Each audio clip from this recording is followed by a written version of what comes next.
बोल news headquarter.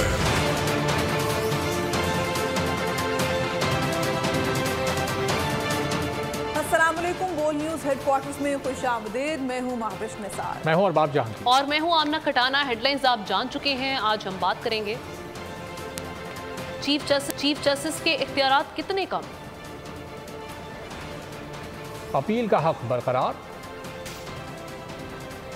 माजी के फैसलों पर कोई अपील नहीं, फैसले से पार्लियामेंट मजबूत, नवाज शरीफ को रिलीफ नहीं मिलेगा, नवाज शरीफ की लंदन से किधर परवाज, साइफर केस में फर्दे जुर्म चैलेंज, हमास की मुसलसल पेशकदमी, और भारत ने अफगानिस्तान को मात दे दी। चीफ जस्टिस का तनहा बेंच बनाने, केस मुकर्रर करने और खुद नोटिस लेने का इख्तियार खत्म हो गया। सुप्रीम कोर्ट के लार्जर बेंच ने 10-5 के तनासुब से प्रैक्टिस एंड प्रोसीजर एक्ट के खिलाफ दायर दरखास्तें मुस्तरद कर दी। फैसले के मुताबिक एक्ट पास होने से पहले के फैसलों पर अपील नहीं की जा सकती। आइंदा के फैसलों पर मुतासरा फरीक 30 दिन में अपील कर सकेगा। अपील पर असल से बड़ा बेंच केस सुनेगा।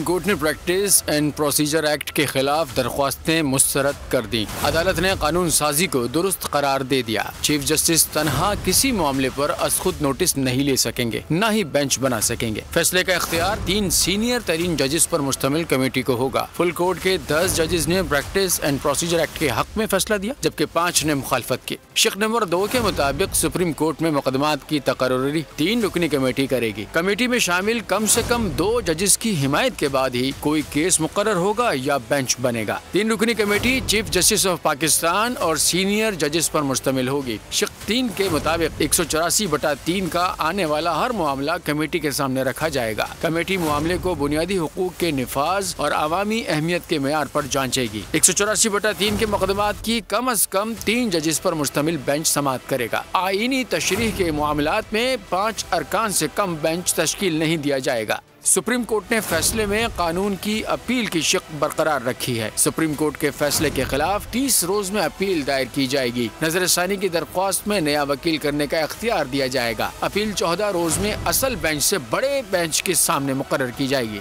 शिक 2/5 के मुताबिक मुतासरा फरीक को 184/3 के मुकदमात में अपील का हक दिया जाएगा। सुप्रीम कोर्ट ने एक्ट के माजी से इतलाक की शिक 8/7 से मुस्तरद कर दी, जिसके बाद supreme court practice and procedure act का इतलाक माजी से नहीं होगा, यानी अज खुद नोटिस के तहत जो फैसले कानून बनने से पहले हो चुके हैं वो बरकरार रहेंगे। कानूनी माहिरीन ने सुप्रीम कोर्ट का फैसला खुशाइंद करार दे दिया। बोल से बातचीत करते हुए चेयरमैन पाकिस्तान बार हसन रजा पाशा ने कहा कि पार्लियामेंट ने सुप्रीम कोर्ट को मजीद मजबूत किया है। सुप्रीम कोर्ट ने पार्लियामेंट के कानून पर मोहर सब कर दी है। इरफान कादिर बोले, सुप्रीम कोर्ट अब दुरुस्त समत की जानिब गामजन है। आइंदा 184 के तहत अपील का हक होगा। जहांगीर जदूर ने कहा कि सुप्रीम कोर्ट ने पार्लियामेंट की बालादस्ती को मान लिया है। सुप्रीम कोर्ट ऑफ पाकिस्तान को और मजबूत किया है, मुस्तहकम किया है और एक फर्द वाहिद से इख्तियार लेके 3 पर उसको तकसीम कर दिया है। मुझे तो बड़ी खुशी है कि मुझे लग रहा है कि अब सुप्रीम कोर्ट जो है वो सही राह की तरफ गामजन है। आने वाले दिनों में 184(3) में जो फैसले होंगे उनमें अब अपील प्रोवाइडेड है। अब कानून की इस अपील को मान लिया सुप्रीम कोर्ट ने। ये मेरे ख्याल में सुप्रीम कोर्ट ने ठीक किया है। इसमें पार्लियामेंट ने, क्योंकि लॉ पे मुकम्मल डिबेट नहीं हुई थी, उसमें उन्होंने रेट्रोस्पेक्टिव इफेक्ट लिख दिया था, लेकिन ये नहीं लिखा था कि किस तरीके से लागू होगा। मेरी राय तो ये है कि ये सुप्रीम कोर्ट को खुद करना चाहिए था। ये तसदन लगा दिया गया है। अब सुप्रीम कोर्ट पे आइंदा किस तरीके से पार्लियामेंट जो है वो सुप्रीम कोर्ट के ऊपर अब रूल करेगी और जिस तरह चाहेगी वो काम कराएगी। अदालती फैसले से नवाज शरीफ को बड़ा रिलीफ नहीं मिलेगा। मुस्तकबिल में क्या होगा इससे मुतालिक कुछ नहीं कहा जा सकता। निगरान वज़ीर इत्तलात मुर्तज़ा सोलंकी का इंटरव्यू। कहा, अगर किसी के साथ नाइंसाफी हुई है तो इंसाफ मिलना चाहिए। तमाम फैसले हमेशा के लिए नहीं होते, तब्दील भी हो जाते हैं। नवाज शरीफ लंदन से सऊदी अरब रवाना हो गए। साबिक वज़ीर आज़म उम्रे के बाद दुबई जाएंगे, फिर 21 अक्टूबर को पाकिस्तान आएंगे। नवाज शरीफ की वापसी का सफर शुरू। साबिक वजीर आजम लंदन से सऊदी अरब के लिए रवाना हो गए, जहां इनका क़याम तकरीबन 1 हफ्ते का होगा। उम्र अदा करेंगे और मुलाकातें करेंगे। सऊदी अरब का दौरा मुकम्मल होने पे नवाज शरीफ दुबई रवाना हो जाएंगे, जहां 2 दिन क़याम होगा। नवाज शरीफ की वापसी के लिए सऊदी अरब में खुसूसी तैयारा भी बुक करवा लिया गया है, जिसपे साबिक वजीर आजम 21 अक्टूबर को पाकिस्तान पहुँचेंगे और जलसे से खिताब करेंगे। सदर मुस्लिम लीग नून शहबाज शरीफ से मौलाना फजलुर रहमान की मुलाकात। दोनों रहनुमाओं का मजमूई सियासी सूरत हाल पर तबादला ख्याल। मौलाना फजलुर रहमान ने नवाज शरीफ की वतन वापसी के हवाले से नेक का इजहार किया। शहबाज शरीफ ने मौलाना से कहा कि मुल्क को दिवालिया होने से बचाने में आपने भरपूर ताउन किया है। 16 माह तमाम जमातों ने सियासत नहीं सिर्फ रियासत बचाई। मौलाना फजलुर रहमान ने कहा कि सच बेनकाब हो चुका कि नवाज शरीफ सियासी इंतकाम का निशाना बनाए गए। रहनुमा नून लीग मरियम नवाज ने कहा है कि नवाज शरीफ आवाम की परेशानियां दूर करने आ रहे हैं। NA 128 और NA 129 के रहनुमाओं और कारकुनों से खिताब में उनका कहना था पाकिस्तान की तरफ क्योंकि नवाज शरीफ वापस आ रहा है। दहशतगर्दी लौट आई, इसलिए नवाज शरीफ वापस आ रहा है।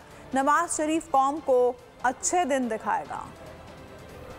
तौहीन इलेक्शन कमीशन केस में इलेक्शन कमीशन ने चेयरमैन PTI के प्रोडक्शन ऑर्डर जारी करने का फैसला कर लिया। तौहीन इलेक्शन कमीशन केस की समाअत के दौरान मेंबर निसार दुरानी ने कहा चेयरमैन PTI की सिक्योरिटी के लिए IG इस्लामाबाद और IG पंजाब को हिदायत जारी करेंगे। निसार दुरानी ने मजीद कहा अगर हुआ तो इलेक्शन कमीशन चेयरमैन PTI पर फर्द जुर्म आयद करने के लिए अडियाला जेल जाकर समाअत करेगा।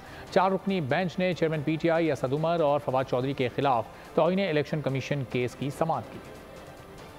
साइफर केस में फर्द जुर्म आयद करने का हुक्म चेयरमैन PTI ने इस्लामाबाद हाई कोर्ट में चैलेंज कर दिया। चेयरमैन PTI ने 9 अक्टूबर के ट्रायल कोर्ट के हुक्म को कलअदम करार देने की इस्तदा की। चेयरमैन PTI ने वक्सल मरवत के जरिए दरख्वास्त दायर की। लिखा कि केस की नकूल वसूल कर लें, हालांकि नकूल वसूल नहीं की। जेल समाअत के खिलाफ हाई कोर्ट के फैसले का भी ट्रायल कोर्ट ने इंतजार नहीं किया।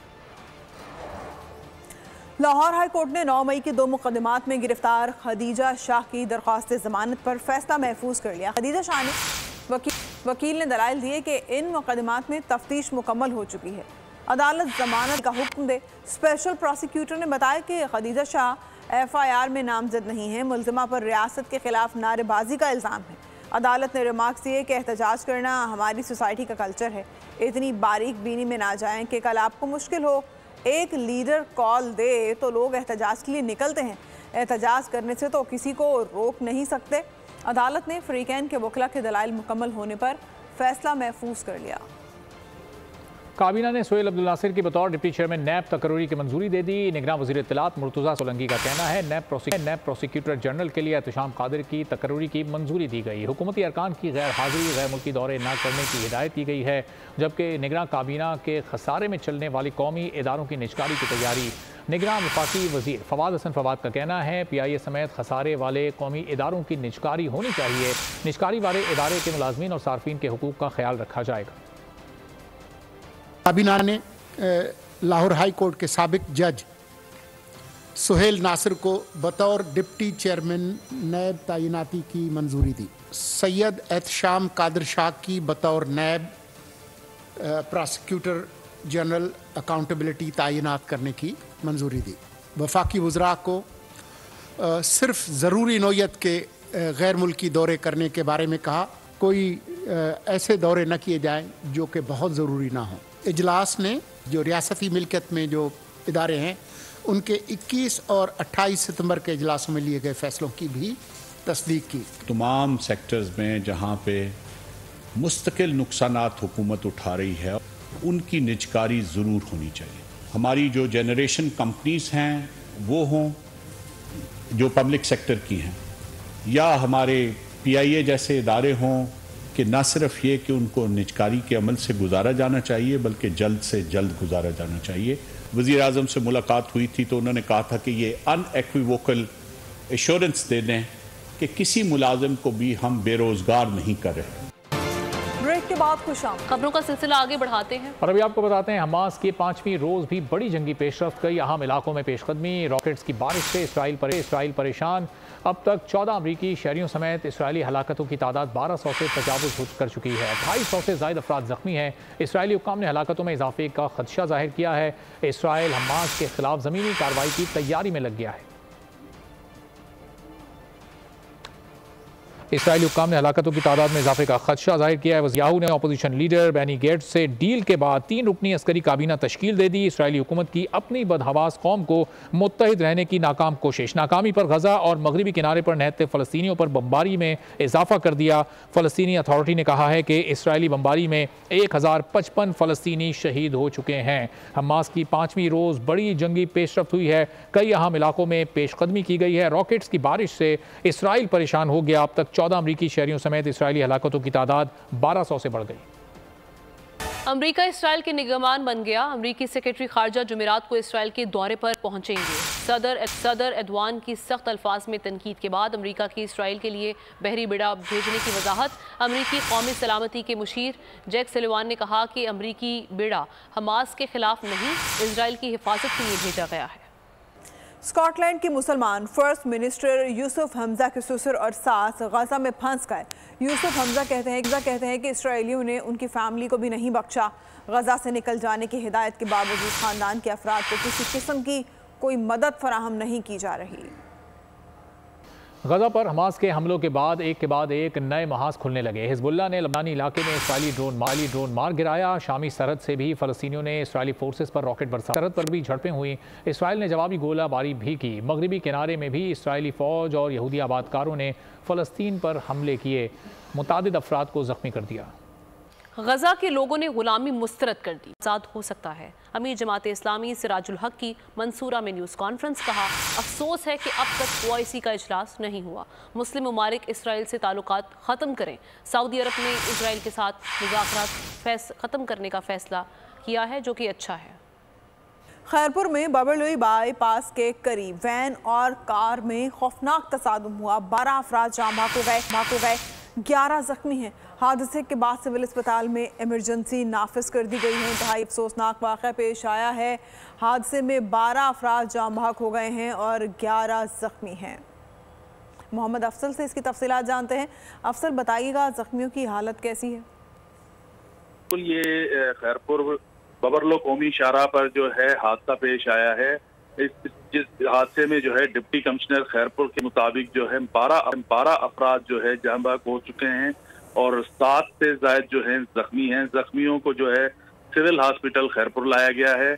यहाँ पर मैं अपने नाज़रीन को अपडेट करता चलूँ कि हमारे सोर्सेज के मुताबिक जो है तीन डेड बॉडीज जो है खैरपुर सिविल हॉस्पिटल लाई गई हैं और जो डिप्टी कमिश्नर खैरपुर का कहना है कि 9 डेड बॉडीज को सक्खर मुंतकिल किया गया है और जो जख्मी हैं उनमें भी काफी जो है तादाद जो है क्रिटिकल है, जिन्हें जो है खैरपुर सिविल हॉस्पिटल में तिब्बी इमदाद दी जा रही है। जी ठीक है, शुक्रिया अफसल, आगाह कर रहे थे। 12 घंटे गुजर गए। शिकारपुर में डाकुओं के चुंगल से पुलिस एहलकारों को बाजियाब नहीं कराया जा सका। डाकुओं ने पुलिस एहलकारों को अगवा कर लिया था। आवाम की हिफाजत के लिए कायम की गई पुलिस पिकेट पर डाकुओं ने हमला किया और SHO एहलकारों को अगवा करके ले गए थे। SSP समेत पुलिस और रेंजर्स एहलकारों की बाजियाबी के लिए इलाके में मौजूद है। सिंध में कच्चे के डाकुओं के खिलाफ हुकूमत ने पक्की हिकमत अमली बना ली। जहां कोई शख्स अगवा या पुलिस एहलकार शहीद हुआ, वहां के सरदार को गिरफ्तार कर लिया जाएगा। निगरान वजीर दाखिला सिंध हारिस नवाज ने वार्निंग दे दी। कहा, मकामी वडेरे डाकुओं की पुष्ट पनाही करते हैं। उन्होंने मजीद बताया कि जिन डाकुओं के सर की कीमत 20 लाख रखी थी, उन्होंने हथियार डाल दिए हैं। में कोई डिक्वाटी नहीं हो सकती, डिक्वाट नहीं रह सकती। वहाँ के जो वडेरे हैं, सरदार हैं, वो उनकी तो पुष्ट बनाई ना करते। तो हमने उनको वार्निंग दी है कि जिस सरदार के एरिए में कोई अबडक्शन होगी, रैंसम होगा या हमारे पुलिस का सिपाही मारा जाएगा, तो हम उस सरदार को पकड़ेंगे। हम पक्के में भी ऑपरेशन कर रहे हैं, कच्चे में भी कर रहे हैं, क्योंकि पक्के में इनकी आइज़ और ईयर्स होते हैं, वहाँ से निकल के जाते हैं, खबर देते हैं, फिर कच्चे में ऑपरेट होते हैं। अभी ये तरीका किया गया है कि हमने वहाँ पर अब 20-20 लाख वाले हेड बने हुए लोगों ने सरेंडर किया है। 2-3 डिकॉइट्स हैं, गांव के गांव भी सरेंडर करना चाह रहे हैं। वो डरते हैं कि पुलिस के मारना थे। हमने उनको गारंटी दी है कि हम कोई भी एक्स्ट्रा जुडिशियल किलिंग नहीं करें। का सिलसिला आगे बढ़ाते हैं और अभी आपको बताते हैं कतर की मुसल्लह अफवाज के chief of staff lieutenant general Salim हम की क़यादत में एक आला सतह के वफ़द ने पाक फ़ज़ाइया एयर चीफ मार्शल ज़हीर मुलाकात की। मुलाकात में बाहमी दिलचस्पी के अहम अमूर समेत बैन अल-अक़वामी तरक्याती सूरत हाल और दिफाई ताउन पर तबादला ख्याल किया गया।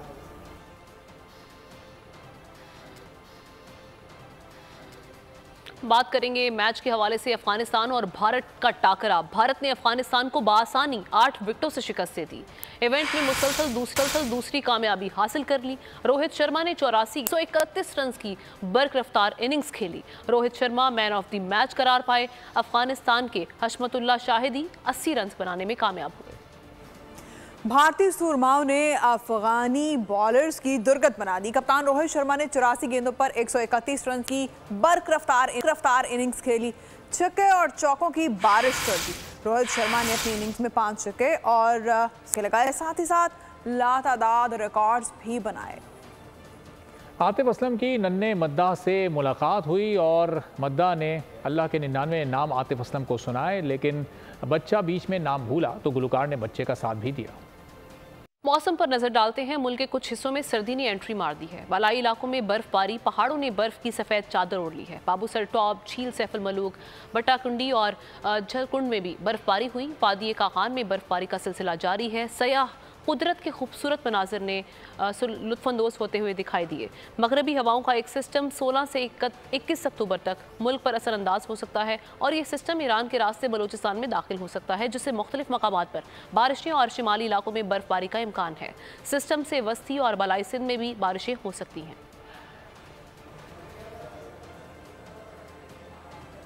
फैसलाबाद में दिलखराश वाक़या पेश आया। तहसील डिचकोट में 5 साला परियों जैसी महक को दरिंदगी का निशाना बनाकर कत्ल कर दिया गया। नन्ही परी घर के बाहर गायब हो गई थी। आज सुबह झाड़ियों से उसकी लाश मिली। वो रसाने आला हुकाम से इंसाफ की अपील की है। वाशिंगटन में भेड़ों की निराली चाल, सैकड़ों भेड़ों में एक साथ मार्च किया तो दिलचस्प नज़ारे को ड्रोन की आंख में कैद कर लिया गया। भेड़ों ने 3 किसान और एक डॉकी मियाँ की मदद से ये कारनामा अंजाम दिया। हैरानकुन वीडियो वायरल हो गई। बोल न्यूज़ हेडक्वार्टर से अब तक के लिए इतना ही। ब्रेक के बाद आपसे मिलेंगे हेडलाइंस के साथ। देखते रहिए बोल न्यूज़।